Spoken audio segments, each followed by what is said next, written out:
Números capítulos 1 e 2. Vamos começar com uma breve introdução. Iniciamos agora o estudo da quarta divisão do Pentateuco, ou os 5 livros de Moisés, e teremos ocasião de ver como a característica essencial deste livro é tão distinta como a de cada um dos 3 livros que já ocuparam a nossa atenção. No livro de Gênesis, depois do relato da criação, do dilúvio e da dispersão de Babel, vemos como Deus elege a semente de Abraão. No livro de Êxodo temos a redenção. O livro de Levítico fala-nos do culto sacerdotal e da comunhão. Em Números temos a marcha e a luta do deserto.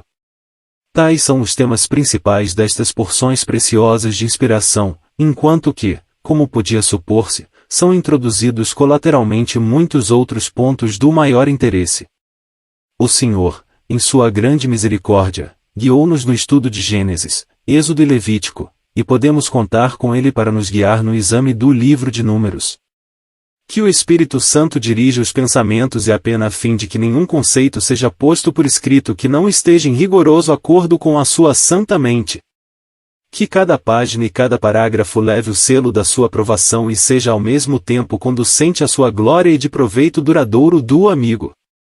Falou mais o Senhor a Moisés, no deserto do Sinai, na tenda da congregação, no primeiro dia do 2º mês, no 2º ano da sua saída da terra do Egito, dizendo: Tomai a soma de toda a congregação dos filhos de Israel, segundo as suas gerações, segundo a casa de seus pais, conforme o número de todo varão, cabeça por cabeça, da idade de 20 anos e para cima, todos os que saem à guerra em Israel, a estes contareis, tu e Arão, capítulo 1 versos 1 a 3.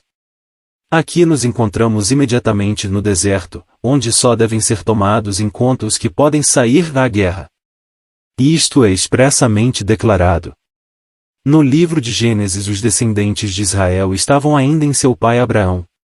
No livro de Êxodo estavam junto aos fornos de tijolo do Egito. No Levítico estavam reunidos em redor do tabernáculo da congregação. Em Números são vistos no deserto. Ou, também, em pleno acordo com o que acabamos de expor, e em sua confirmação, em Gênesis ouvimos a chamada de Deus em eleição, em Êxodo contemplamos o sangue do Cordeiro derramado para a redenção, em Levítico estamos prática e exclusivamente ocupados com o culto e serviço do santuário. Porém, apenas acabamos de abrir o livro de Números, lemos de homens de guerra, exércitos, bandeiras, acampamentos e toques de trombetas em som de alarme. Tudo isto é muito significativo e nos mostra a importância e o interesse especial para o cristão do livro que vamos estudar. Cada livro da Bíblia, e cada parte do cânone inspirado tem o seu próprio lugar e determinado objetivo. Cada livro tem, por assim dizer, na estante o lugar que lhe assinalou o seu divino autor. Não devemos alimentar, nem por um momento, a ideia de estabelecer comparação entre o seu valor intrínseco e sua importância. Tudo é divino e, portanto, perfeito. O amigo cristão assim crê plenamente e de todo o coração. Põe reverentemente o seu selo sobre a verdade da inspiração plenária da Sagrada Escritura de toda a Escritura, e do Pentateuco entre todas, e de nenhum modo se deixa influenciar sobre este ponto pelos ataques ousados e ímpios dos infiéis da Antiguidade, da Idade Média ou dos tempos modernos. Os infiéis e racionalistas podem intrigar com os seus argumentos profanos. Podem mostrar a sua inimizade contra o livro e o seu autor, mas o cristão piedoso descansa, apesar de tudo, na simples e feliz crença de que toda Escritura é divinamente inspirada, segundo Timóteo 3 verso 16. Porém, apesar de rejeitarmos inteiramente a ideia de qualquer comparação entre a autoridade e o valor dos preciosos livros da Bíblia, podemos comparar, com grande proveito, o seu conteúdo, o objetivo e intento. E quanto mais profundamente meditamos sobre estes pontos, tanto mais surpreendidos ficamos com a perfeita beleza, sabedoria infinita e maravilhosa precisão do livro como um todo e de cada uma das suas diferentes partes. O autor inspirado nunca se afasta do objetivo direto do livro, qualquer que possa ser esse objetivo. Nunca se encontrará em qualquer livro da Bíblia coisa alguma que não esteja na mais perfeita harmonia com a intenção principal daquele livro. Se quisermos provar e exemplificar esta afirmação teremos de recorrer a todo o cânone das Sagradas Escrituras, e por isso não o intentaremos. O cristão inteligente não precisa dessa prova, por mais interessado que esteja na ilustração. Basta-lhe o fato importante que o livro, no seu conjunto, e cada uma das suas partes, é de Deus, e o seu coração descansa na conclusão de que nesse conjunto e em cada uma dessas partes não há nenhum J nem um tio que não seja digno do autor divino. A divina inspiração das Escrituras. Ouçamos as palavras de alguém que diz estar profundamente convencido da inspiração divina das Escrituras que Deus nos deu e certificado desta convicção por meio de descobertas diárias e crescentes da sua plenitude, profundidade e perfeição e cada vez mais certo, pela graça, da admirável perfeição de cada parte da maravilhosa conexão do conjunto. As Escrituras, diz esse autor, têm uma origem divina, e um poder divino presidiu a sua composição, daí o seu alcance infinito e a impossibilidade de separar qualquer parte da sua relação com o conjunto, porque Deus é o centro vivo de onde tudo emana, um só Cristo é o centro vivo em redor do qual se agrupam todas as suas verdades e ao qual todas se referem. Ainda que em várias fases de glória, um só Espírito é a seiva divina que leva o seu poder da sua origem em Deus até as mais pequenas ramificações da verdade que tudo une, testificando da glória, graça e verdade de aquele que Deus apresenta como objeto e centro, cabeça de tudo que está em relação com Ele próprio, aquele que é, ao mesmo tempo, Deus sobre todos, bendito eternamente. Quanto mais seguimos essa seiva na direção do seu centro a partir das mais afastadas ramificações desta revelação na mente de Deus, mediante as quais fomos alcançados quando estávamos longe de onde volvemos a vista para a extensão e diversidade, tanto mais descobrimos da sua infinidade nossa própria debilidade de compreensão. Havemos aprendido, bendito seja Deus, que o amor, que é a sua origem, se encontra em pura perfeição e plena revelação nessas manifestações mediante as quais nos alcançou no nosso estado de ruína. O mesmo Deus, que é perfeito em amor, está em tudo isto. Mas as revelações de sabedoria divina nos desígnios em que Deus se revelou a si mesmo permanecem a nossos olhos como um assunto de investigação, no qual cada nova descoberta, ao passo que aumenta a nossa inteligência espiritual, faz com que a infinidade do conjunto e o modo como excede todos os nossos pensamentos sejam mais e mais evidentes. É verdadeiramente consolador transcrever tais linhas da pena de um que, por espaço de 40 anos, tem estudado profundamente a Escritura. São palavras de um valor inefável, numa época em que tantos estão dispostos a tratar com desdém o sagrado volume. Não é que nós tenhamos, de modo algum, de fazer depender do testemunho humano as nossas conclusões acerca da origem divina da Bíblia, visto que estas conclusões descansam sobre um fundamento que a própria Bíblia nos oferece. A palavra de Deus, assim como a sua obra, fala por si mesma, recomenda-se por si mesma, fala ao coração, alcança as raízes morais do nosso ser, penetra as mais íntimas profundidades da alma, mostra-nos o que somos, fala-nos como nenhum outro livro seria capaz de o fazer, e assim como a mulher de Sicar tirou a conclusão de que seguramente Jesus era o Cristo porque ele lhe havia dito tudo o que ela havia feito, assim nós podemos dizer a respeito da Bíblia, ela diz-nos tudo o que temos feito, não é esta a palavra de Deus? Sem dúvida. É só pelo ensino do Espírito que podemos discernir e apreciar a evidência e as credenciais com que a própria Escritura Sagrada se apresenta perante nós, contudo, ela fala por si, e não necessita de testemunho humano para tornar preciosa a alma. Não devemos basear a nossa fé na Bíblia sobre o testemunho favorável do homem, assim como não devemos pensar que ela é abalada pelo testemunho contrário que ele possa dar dela. Tem sido em todos os tempos da maior importância, e especialmente nos nossos dias, ter o coração e o espírito firmados na grande verdade da autoridade divina da Sagrada Escritura, a sua inspiração plenária, na sua completa suficiência para todos os fins e todas as pessoas, em todas as épocas. Existem em toda a parte duas influências hostis, por um lado a infidelidade e por outro a superstição. A primeira nega que Deus nos haja falado pela sua palavra, a última admite que ele tem falado, mas nega que podemos compreender o que ele diz, a não ser por interpretação da Igreja. Ora, muitos, ao mesmo tempo que recuam com horror ante a impiedade e a audácia da infidelidade, não veem que a superstição os priva também completamente das Escrituras. Por quê? Perguntamos, em que consiste a diferença em negar que Deus tem falado e negar que podemos compreender o que ele diz? Em qualquer dos casos, não somos privados da palavra de Deus. Sem dúvida alguma. Se Deus não pode fazer-me compreender o que Ele disse, não pode dar-me a certeza de que é Ele próprio quem fala, não estou em melhores circunstâncias do que se Ele não tivesse falado. Se a palavra de Deus não é suficiente sem a interpretação humana, então não pode ser de modo algum a palavra de Deus. Temos de admitir uma coisa ou outra, isto é, que Deus não tem de modo nenhum falado, ou então, se tem falado, que a sua palavra é perfeita. Não há lugar para indiferença. Deus deu-nos uma revelação? A incredulidade diz não. A superstição diz sim, mas não é possível compreendê-la sem a autoridade humana. Assim somos, tanto num caso como no outro, privados do tesouro inestimável da palavra de Deus, e deste modo, também, a infidelidade e a superstição, tão diferentes na aparência, convergem no ponto de nos privarem da revelação divina. Mas graças a Deus que nos deu uma revelação. Deus falou e a sua palavra pode chegar ao coração e também ao entendimento. Deus pode dar a certeza de ser Ele quem fala, e nós não precisamos de nenhuma autoridade de intervenção humana. Não necessitamos de nenhum pavio para nos ajudar a ver que o sol resplandece. Os raios desse glorioso astro são suficientes sem um tal miserável complemento. Tudo o que precisamos é estar ao sol para sermos convencidos de que o sol brilha. Se nos retiramos para debaixo de uma abóbada ou dentro de um túnel, não sentiremos a sua influência. Assim acontece precisamente com respeito à Escritura. Se nos colocarmos sob as influências glaciais e tenebrosas da superstição ou da infidelidade, não experimentaremos o poder fecundante e esclarecedor desta revelação divina. A genealogia. Depois destas breves considerações sobre o conjunto do volume divino, vamos prosseguir agora com os nossos comentários sobre a parte que temos perante nós.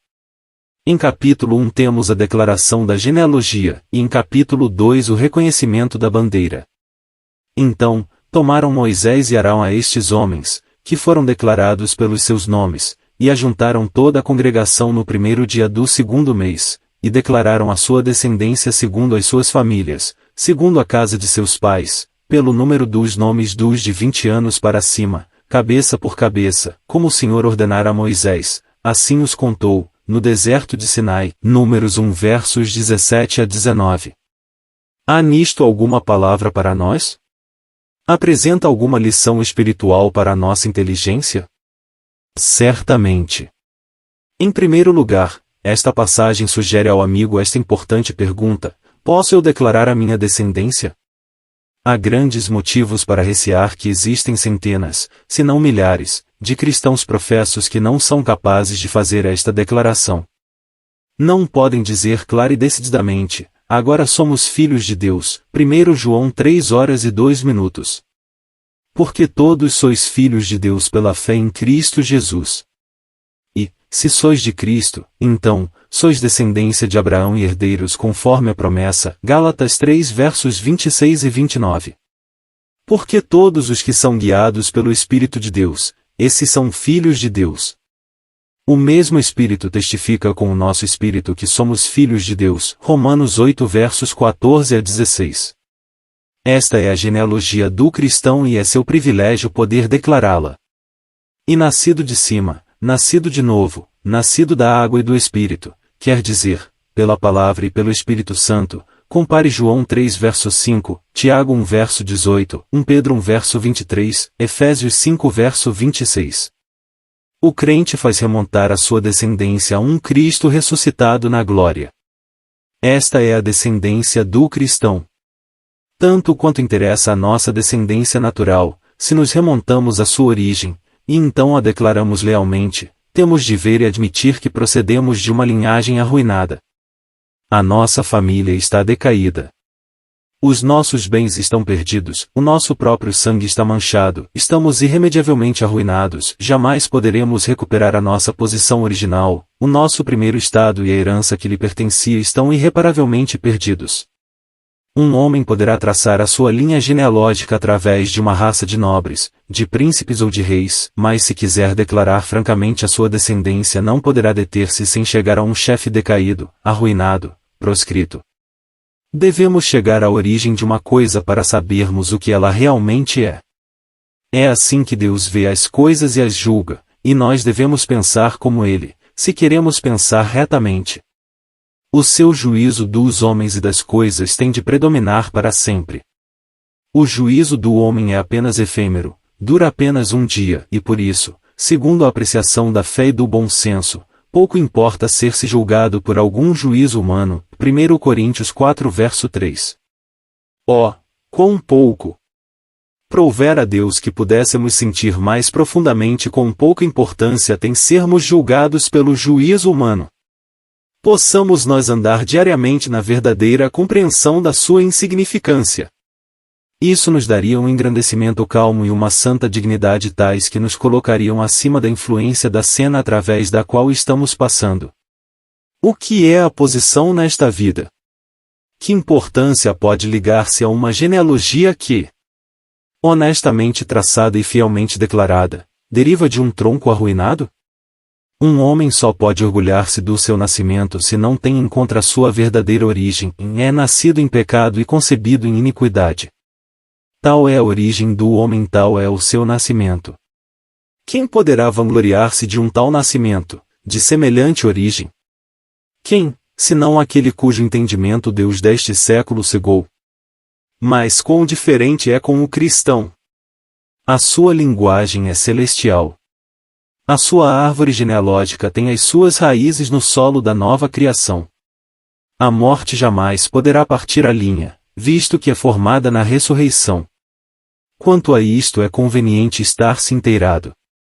É da maior importância que o amigo esteja completamente inteirado sobre este ponto fundamental. Pode ver facilmente por este capítulo 1 de Números quão essencial era que cada membro da congregação de Israel pudesse declarar a sua descendência. A incerteza quanto a este ponto teria sido funesta, teria produzido irremediável confusão. Dificilmente podemos imaginar um israelita que, chamado a declarar a sua genealogia, se expressasse da maneira duvidosa adotada por muitos cristãos nestes dias. Não podemos imaginar que ele dissesse, bem, não tenho a certeza. Às vezes alimento a esperança que pertenço ao tronco de Israel, porém em certas ocasiões receio muito não pertencer à congregação do Senhor. Estou em absoluta incerteza e em trevas.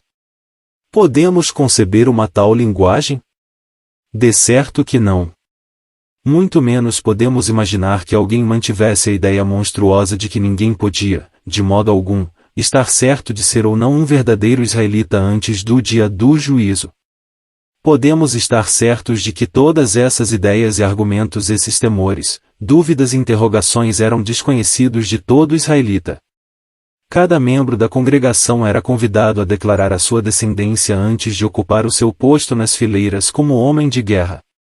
Cada um podia dizer como Saulo de Tarso, circuncidado ao 8º dia, da linhagem de Israel, Filipenses 3 verso 5. Tudo estava determinado e claro para a marcha e o combate do deserto. Ora, não será lícito perguntar se um judeu podia estar seguro da sua genealogia. Por que não poderá um cristão estar certo da sua? O amigo deve examinar esta questão, e se faz parte dessa numerosa classe de pessoas que nunca podem chegar à bendita segurança da sua linguagem celestial, do seu nascimento espiritual, rogamos-lhe que se detenha, e nos deixe debater este importante ponto.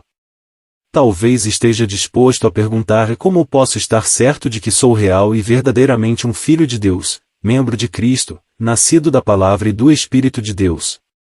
Fosse o mundo meu, e eu o daria para ter a certeza desta importante questão. Bem, desejamos sinceramente auxiliar o amigo neste assunto. De fato, um dos objetivos que nos propusemos em redigir estes comentários é o de auxiliar as almas ansiosas, respondendo às suas perguntas, na medida em que o Senhor nos dá capacidade para o fazer, resolvendo as suas dificuldades e tirando do seu caminho as pedras de tropeço. Antes do mais, vamos apontar uma característica especial que pertence a todos os filhos de Deus, sem exceção. E um traço muito simples, mas muito precioso. Se não o possuímos, em maior ou menor grau, é prova que não somos da raça celestial, mas se o possuímos, é evidente que somos dessa raça, e podemos, portanto, sem nenhuma dificuldade ou reserva, declarar a nossa descendência. Que característica é essa? Uma grande característica de família. Nosso Senhor Jesus Cristo dá-nos a resposta. Diz-nos que a sabedoria é justificada por todos os seus filhos, Lucas 7 verso 35, Mateus 11 verso 19. Todos os filhos da sabedoria, desde os dias de Abel até ao momento atual, têm sido distinguidos por esta grande característica de família, sem uma única exceção. Todos os filhos de Deus, todos os filhos da sabedoria têm sempre exibido, de certo modo, este traço moral tem justificado a Deus. Justificar a Deus. Que o amigo pese esta declaração. Pode ser que ache que é difícil compreender o que significa justificar a Deus, mas uma ou duas passagens da Escritura tornarão, esperamos, isto muito claro. Em Lucas 7 lemos que todo o povo que o ouviu e os publicanos, tendo sido batizados com o batismo de João, justificaram a Deus. Mas os fariseus e os doutores da lei rejeitaram o conselho de Deus contra si mesmos, não tendo sido batizados por ele. Lucas 7 verso 29, 30. Aqui temos as duas gerações colocadas, por assim dizer, face a face. Os publicanos justificavam a Deus e condenavam-se a si próprios. Os fariseus justificavam-se a si mesmos e julgavam a Deus. Os primeiros submetiam-se ao batismo de João, o batismo do arrependimento. Os últimos recusavam esse batismo, recusavam arrepender-se, humilhar-se e condenarem-se a si mesmos.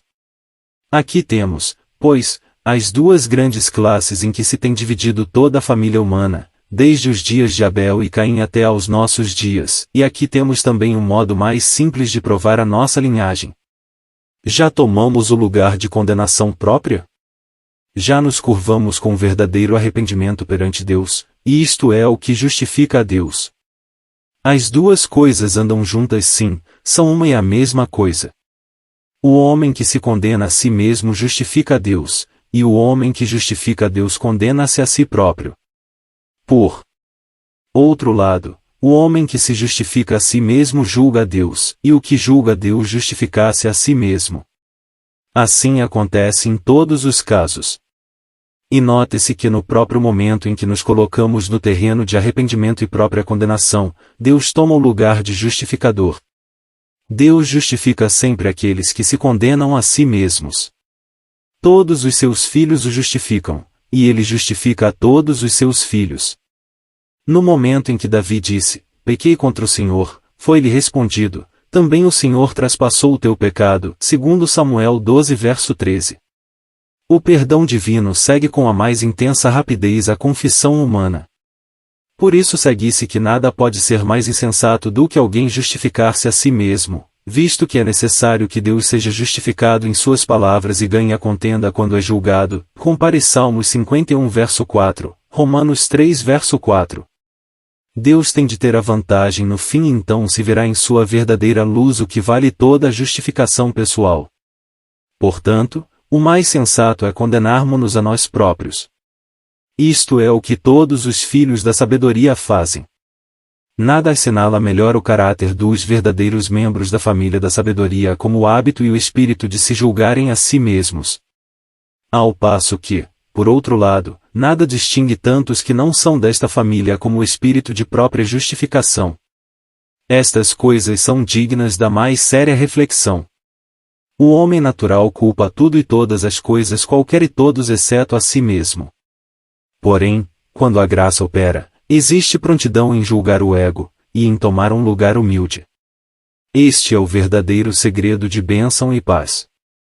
Todos os filhos de Deus se têm mantido sobre esse terreno bendito, têm manifestado essa bela característica e alçado esse importante resultado. Não encontramos tanto como uma simples exceção em toda a história da ditosa família da sabedoria, e podemos dizer com toda a segurança que seu amigo tem sido levado verdadeira e realmente a reconhecer-se como perdido, a condenar-se a si próprio e a ocupar o lugar do verdadeiro arrependimento, então é, verdadeiramente, um dos filhos da sabedoria, e pode, portanto, com ousadia e decisão, declarar a sua descendência.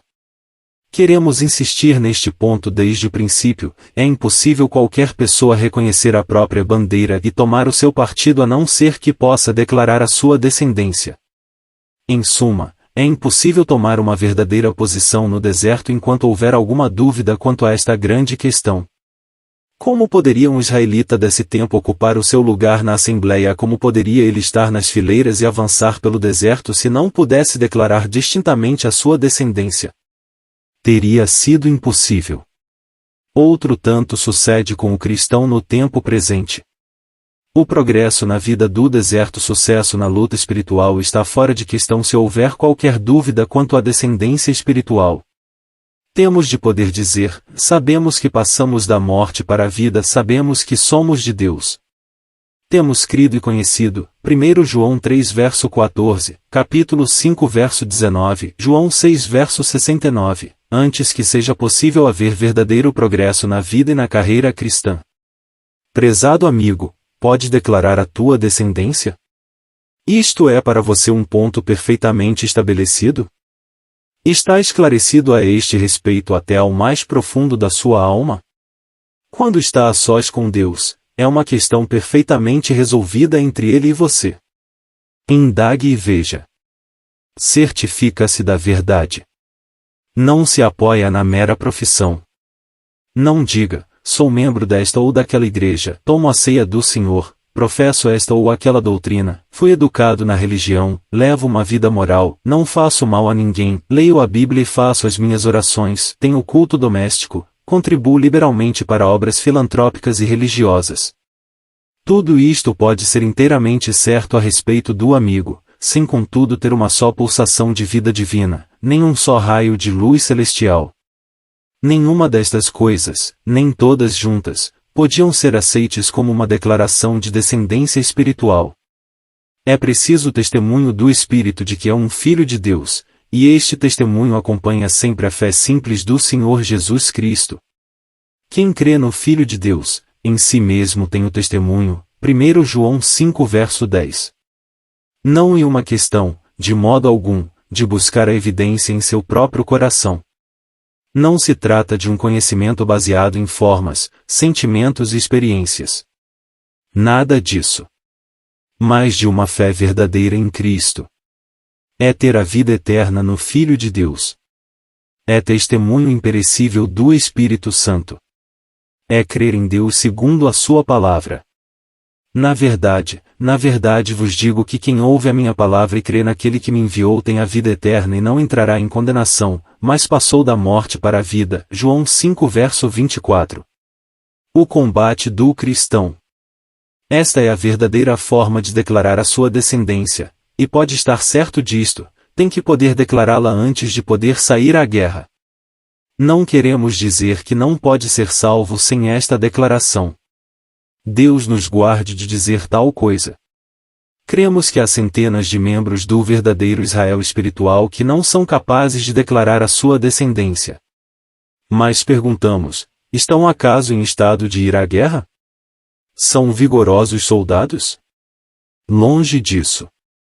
Eles nem sequer sabem o que é verdadeiro conflito, pelo contrário, as pessoas desta classe confundem as suas dúvidas e temores, os seus momentos tristes e incertos por verdadeiro conflito cristão. Isto é um erro muito grave, mas infelizmente é também dos mais frequentes. E frequente justificar-se um estado de alma baixo, triste legalista com o argumento de conflito cristão, ao passo que, segundo o Novo Testamento, o verdadeiro conflito cristão ou luta é travado numa região onde as dúvidas e temores são desconhecidos. E quando nos mantemos na luz pura da plena salvação de Deus, salvação num Cristo ressuscitado, que podemos realmente entrar na luta que nos é própria como cristãos. Devemos supor que as nossas lutas legítimas, a nossa culpável incredulidade, a nossa recusa em nos submetermos à justiça de Deus, as nossas dúvidas e argumentos, podem ser considerados como uma luta cristã? De modo nenhum. Todas estas coisas devem ser consideradas como um conflito com Deus, ao passo que o conflito cristão se trava contra Satanás. Porque não temos que lutar contra a carne e sangue, mas, sim, contra os principados, contra as potestades, contra os príncipes das trevas deste século, contra as hostes espirituais da maldade, nos lugares celestiais. Efésios 6 verso 12. Este é conflito cristão. Mas pode um tal conflito ser sustentado por aqueles que continuamente duvidam se são cristãos ou não? Não creio. Poderíamos imaginar um israelita em luta contra Amaleque no deserto ou com um cananeu na terra prometida enquanto fosse incapaz de declarar a sua descendência ou reconhecer a sua bandeira? Isto seria inconcebível. Não, todo membro da congregação, que podia sair à guerra, estava perfeitamente certo e seguro desses dois pontos. Na verdade, não teria podido sair se o não estivesse. E, enquanto tratamos do importante assunto do combate do cristão, será conveniente chamar a atenção do amigo para 3 passagens das Escrituras do Novo Testamento nas quais o conflito é apresentado sob 3 diferentes aspectos, isto é, em Romanos 7 versos 7 a 24, Gálatas 5 verso 17, Efésios 6 versos 10 a 17. Se o amigo prestar atenção por um momento a estas passagens, procuraremos indicar o caráter de cada uma. A nova natureza sem o poder do Espírito Santo, leia Romanos 7. Em Romanos 7 versos 7 a 24 temos o conflito de uma alma vivificada, mas não emancipada, uma alma regenerada sob a lei. A prova de que temos perante nós, aqui, uma alma vivificada encontra-se em expressões como estas: e o que faço, não o aprovo, e o querer está em mim, e segundo o homem interior, tenho prazer na lei de Deus. Só uma alma regenerada podia falar assim. A desaprovação do mal, a vontade de fazer, o prazer interior na lei de Deus, todas estas coisas são sinais distintos da nova vida, os frutos preciosos da regeneração. Nenhuma pessoa inconvertida usa verdadeiramente tal linguagem. Mas, por outro lado, a prova que temos perante nós nesta Escritura uma alma que não está plenamente libertada, que não está no gozo de libertação conhecida, nem no pleno conhecimento íntimo de vitória e na possessão certa de poder espiritual. A prova evidente de tudo isto, repetimos, temo-lo em expressões como as seguintes: e eu sou carnal, vendido sob o pecado, pois o que quero, isso não faço, mas o que aborreço, isso faço, miserável homem que eu sou. Quem me livrará do corpo desta morte? Ora, nós sabemos que o cristão não é carnal, mas espiritual, não está vendido sob o pecado, mas redimido do seu poder. Não é um homem miserável suspirando por libertação, mas um homem feliz que sabe que está livre. Não é um escravo impotente, incapaz de fazer o bem e sempre compelido a fazer o mal. É um homem livre, está dotado de poder pelo Espírito Santo e pode dizer: posso todas as coisas naquele que me fortalece. Filipenses 4 verso 13. Não podemos, no espaço de que dispomos, entrar numa plena exposição desta importantíssima Escritura. Limitamo-nos apenas a oferecer uma ou duas sugestões que podem auxiliar o amigo a compreender o seu objetivo e a sua importância. Sabemos perfeitamente que muitos cristãos diferem bastante de opinião quanto à interpretação deste capítulo. Alguns negam que representa o exercício de uma alma vivificada, outros sustentam que ele demonstra as experiências próprias de um cristão. Nós não podemos aceitar nenhuma destas conclusões. Cremos que este capítulo mostra à nossa vista os exercícios de uma alma verdadeiramente regenerada, mas que não tem alcançado a liberdade pelo conhecimento da sua união com um Cristo ressuscitado e o poder do Espírito Santo. Centenas de cristãos encontram-se, com efeito, na situação de Romanos 7, mas o seu próprio lugar está em Romanos 8. Quanto à sua experiência, estão debaixo da lei. Não sabem que estão selados com o Espírito Santo. Não têm plena vitória num Cristo ressuscitado e glorificado. Têm dúvidas e temores, e estão sempre prontos a exclamar: e miserável homem que eu sou. Mas um cristão não está acaso libertado? Não está salvo? Não foi aceito no amado? Não foi selado com o Espírito Santo da promessa? Não está unido a Cristo? Não deveria saber tudo isto, proclamá-lo e regozijar-se nele? Incontestavelmente. Portanto, já não está, quanto à sua posição, no capítulo 7 de Romanos. E seu privilégio entoar o cântico de vitória do lado celestial do sepulcro vazio de Jesus e andar na santa liberdade com que Cristo torna o seu povo livre. O capítulo 7 de Romanos não representa, de modo algum, liberdade, mas escravidão, com exceção, em boa verdade, do próprio fim, onde a alma pode dizer, dou graças a Deus. Sem dúvida, pode ser um exercício salutar passar por tudo que é aqui pormenorizado com vivacidade e poder maravilhoso e, além disso, devemos confessar que preferíamos muito mais estar honestamente em Romanos 7 do que estarmos falsamente colocados em 8. Porém tudo isto deixa inteiramente intacta a questão da própria aplicação desta profunda e interessantíssima passagem da Escritura. A nova natureza com o poder do Espírito, leia Gálatas 5. Vamos aludir, agora, por um momento, ao conflito descrito em Gálatas 5 verso 17. Reproduzamos a passagem. Porque a carne cobiça contra o Espírito, e o Espírito, contra a carne, e estes opõem-se um ao outro, para que não façais o que quereis.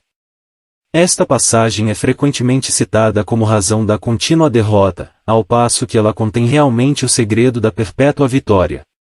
Em versículo 16 lemos, digo, porém, e andai em espírito e não cumprireis a concupiscência da carne. Isto torna tudo bem claro. A presença do Espírito Santo assegura poder. Estamos certos de que Deus é mais forte do que a carne, e portanto onde ele está em conflito o triunfo é seguro. E note-se atentamente que Gálatas 5 verso 17 não fala do conflito entre as duas naturezas, a velha e a nova, mas sim entre o Espírito Santo e a carne. Esta é a razão por que se acrescenta, para que não façais o que quereis. Se o Espírito Santo não habitasse em nós, podíamos estar certos de cumprir a concupiscência da carne, mas, visto que ele está em nós para conduzir a luta, não somos mais obrigados a praticar o mal, mas estamos ditosamente aptos a fazer o bem. Ora, é isto precisamente que marca o ponto de diferença entre Romanos 7 versos 14 e 15 e Gálatas 5 verso 17. Na primeira passagem temos a nova natureza, mas sem o poder do Espírito habitando em nós.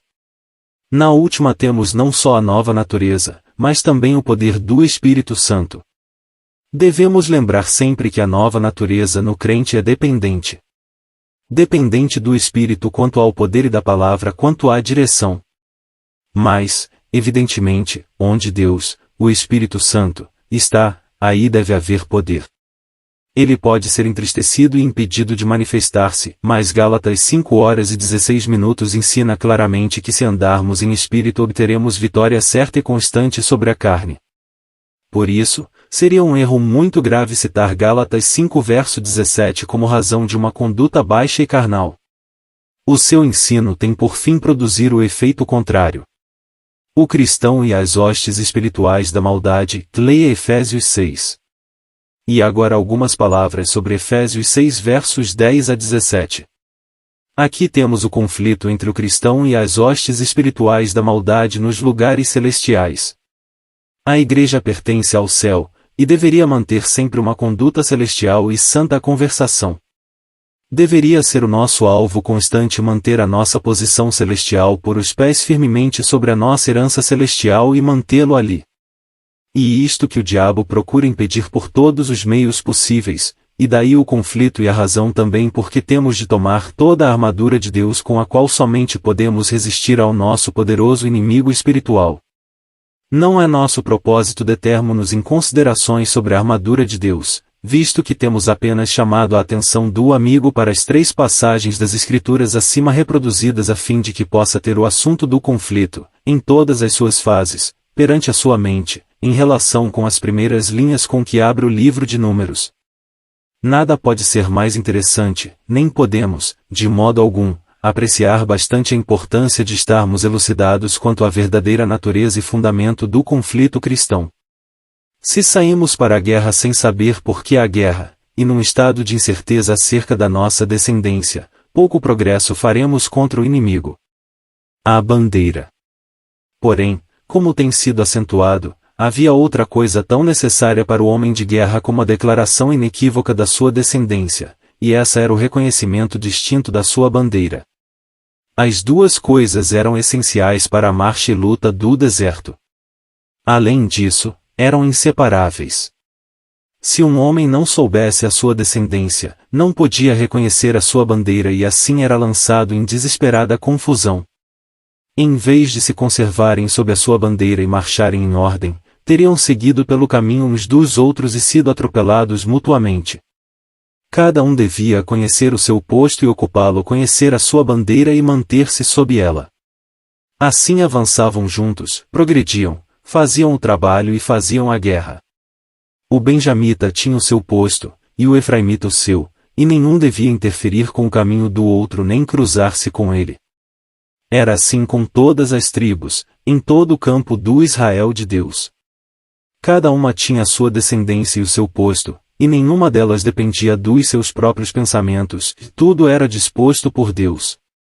Ele deu a descendência, indicou a bandeira, nem tampouco havia necessidade de comparar, uns com outros ou qualquer fundamento para inveja, cada um tinha o seu posto para ocupar, o seu trabalho para fazer, e havia espaço bastante para todos. Havia a maior variedade e contudo a mais perfeita unidade. Os filhos de Israel assentarão as suas tendas, cada um debaixo da sua bandeira, segundo as insígnias da casa de seus pais. E os filhos de Israel fizeram conforme tudo que o Senhor ordenara a Moisés, assim, assentaram o arraial segundo as suas bandeiras, e assim marcharam, cada qual segundo as suas gerações, segundo a casa de seus pais. Números 2 versos 2 e 34. Assim, no acampamento da antiguidade, bem como agora na igreja, aprendemos que Deus não é o autor de confusão. Nada podia ser tão primorosamente disposto como os 4 acampamentos compostos cada um de 3 tribos, formando um perfeito quadrado, cada lado do qual ostentava a sua bandeira específica. Os filhos de Israel assentarão as suas tendas, cada um debaixo da sua bandeira, segundo as insígnias da casa de seus pais, ao redor, defronte da tenda da congregação, assentarão as suas tendas. O Deus dos exércitos de Israel sabia como dispor as suas hostes. Seria um grande erro supor que os guerreiros de Deus não estavam organizados segundo o mais perfeito sistema de tática militar. Nós podemos gloriar-nos do nosso progresso nas artes e ciências, e podemos imaginar que o exército de Israel, comparado com o que vemos nos tempos modernos, apresentava um espetáculo de grosseira desordem e rústica confusão. Mas isto é um conceito vago. Podemos estar certos que o acampamento de Israel estava disposto e provido da maneira mais perfeita, pela mais simples e concludente de todas as razões, a saber, que estava disposto e abastecido pela mão de Deus. Seja-nos concedido isto, que Deus tem feito tudo, e nós diremos, com absoluta confiança, que tudo foi feito com perfeição. Isto é um princípio muito simples, mas muito feliz. Naturalmente não poderá satisfazer um cético ou um infiel, e o que os satisfaria? O papel de um cético é duvidar de tudo e a sua prerrogativa não crer nada. Mede tudo segundo a sua própria medida, e rejeita tudo aquilo que não pode harmonizar com as suas próprias ideias. Estabelece as suas premissas com assombroso sangue frio, e deduz ato contínuo as conclusões. Mas se as premissas são falsas, as conclusões também devem ser falsas. A característica que invariavelmente acompanha as premissas de todos os céticos, racionalistas e infiéis, consiste sempre em excluir Deus, de onde se segue que as suas conclusões têm que ser fatalmente falsas. Em contrapartida, o crente humilde toma como ponto de partida o grande princípio que Deus é, e não apenas que Deus é, mas que se ocupa das suas criaturas, que se interessa nos negócios dos homens e se ocupa deles. Que consolação para o crente! Porém, a incredulidade não aceita de modo algum isto. Introduzir Deus é transtornar todos os argumentos dos céticos, porque todos eles se baseiam na completa exclusão de Deus. Contudo, não escrevemos agora para combater infiéis, mas para a edificação dos crentes, e todavia convém às vezes chamar a atenção sobre o estado de completa corrupção de todo o sistema de infidelidade, e isto não pode ser mostrado tão clara e forçosamente como pelo fato que todo esse sistema descansa inteiramente sobre a exclusão de Deus. Compreendamos isto bem, e todo o sistema desmoronar-se-á aos nossos pés. Se cremos que Deus é, então seguramente todas as coisas devem ser encaradas em relação com Ele. Devemos ser todas as coisas segundo o seu ponto de vista. Mas isto não é tudo. Se cremos que Deus é, então temos de ver que o homem não pode julgá-lo. Deus deve ser o juiz do bem e do mal, do que é digno de si e que não o é. E o mesmo acontece também a respeito da palavra de Deus. Se é verdade que Deus é, e que nos tem falado e dado uma revelação, então, seguramente, essa revelação não pode ser julgada pela razão humana. Está acima e além de tal tribunal. Imagine-se a pretensão de medir a palavra de Deus pelas regras dos cálculos humanos. E todavia é isto precisamente que tem sido feito em nossos dias com o precioso livro de Números, com o qual estamos agora ocupados e com o estudo do qual prosseguiremos, pondo de lado a infidelidade e a sua aritmética. O livro e a alma. Sentimos que é muito necessário, nos nossos comentários e reflexões sobre este livro, bem como sobre todos os outros, lembrar duas coisas, a saber, primeiro, o livro, e, depois, a alma, o livro e o seu conteúdo, a alma e as suas necessidades. Existe o perigo de esquecermos a alma e as suas necessidades por estarmos muito ocupados com o livro.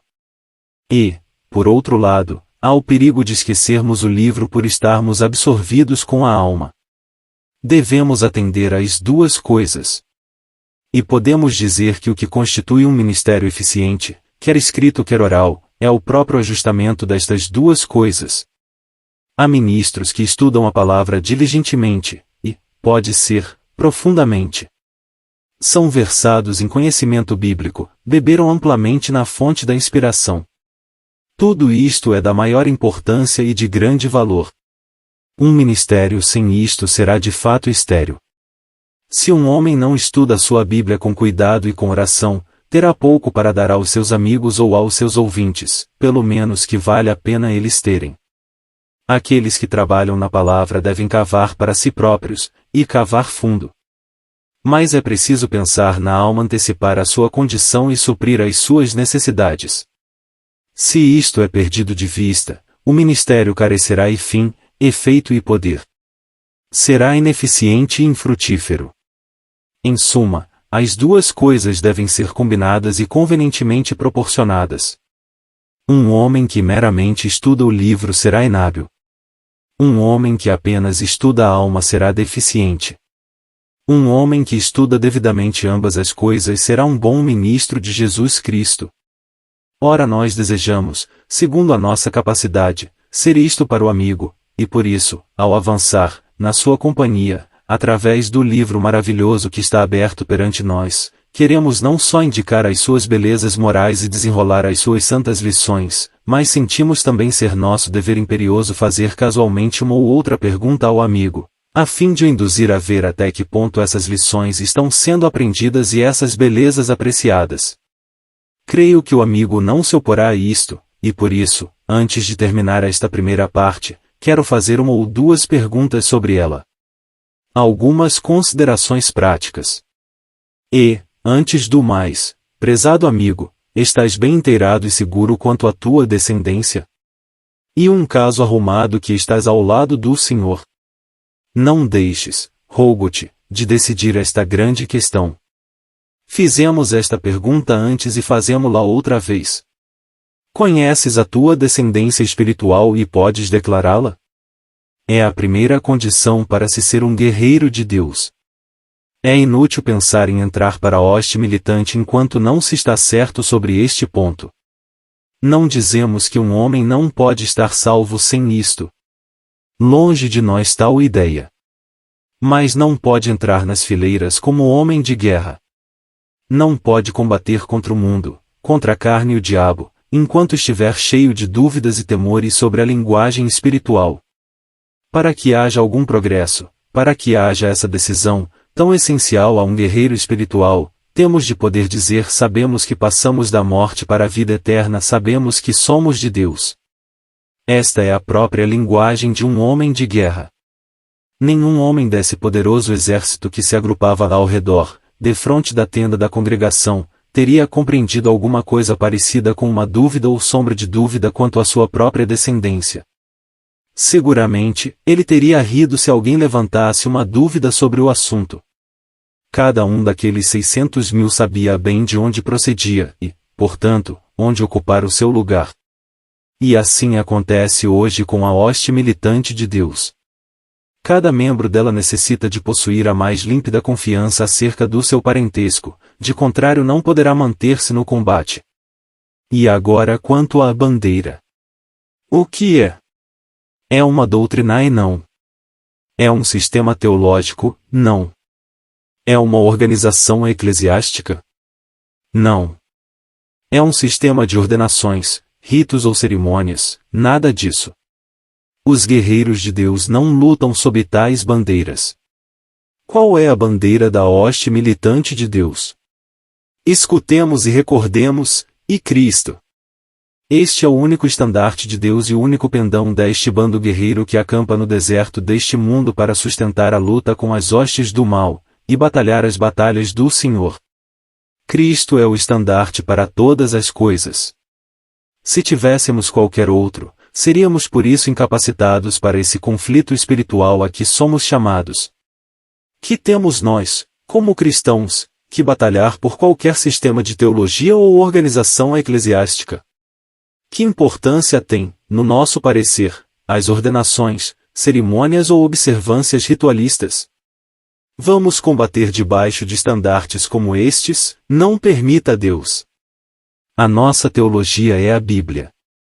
A nossa organização eclesiástica é o corpo de Cristo, formado pela presença do Espírito Santo e unido à cabeça viva e exaltada nos céus. Lutar por qualquer coisa que não seja isto é absolutamente indigno de um verdadeiro guerreiro espiritual. Infelizmente são tantos os que professam pertencer à Igreja de Deus e esquecem o seu próprio estandarte para lutarem sob outro pendão. Podemos estar certos que isto aumenta a fraqueza, corrompe o testemunho e impede o progresso. Se queremos ficar firmes no dia da batalha, não devemos reconhecer seja que estandarte for senão Cristo e a sua palavra, a palavra viva e a palavra escrita. É nisto que consiste a nossa segurança em face dos nossos inimigos espirituais. Quanto mais estreitamente aderimos a Cristo, e somente a Cristo, tanto mais fortes seremos e seguros estaremos. Ter a Cristo como perfeita venda para os nossos olhos, mantermos-nos perto dele, seguros a seu lado, eis a nossa salvaguarda moral. E os filhos de Israel assentarão as suas tendas, cada um no seu esquadrão e cada um junto à sua bandeira, segundo os seus exércitos. Números 1 verso 52. Que seja assim também em toda a hoste da Igreja de Deus. Que tudo seja posto de parte por Cristo. Que Ele seja suficiente para os nossos corações. Ao traçarmos a nossa descendência até Ele, que o seu nome seja escrito sobre o estandarte ao redor do qual nos acampamos neste deserto, através do qual estamos passando para o nosso descanso eterno no céu. Prezado amigo, faz com que não haja, nós te rogamos, nenhum J nem um tio inscrito na tua bandeira, salvo o nome de Jesus Cristo, esse nome que é acima de todo nome, e que será exaltado para sempre através do vasto universo de Deus.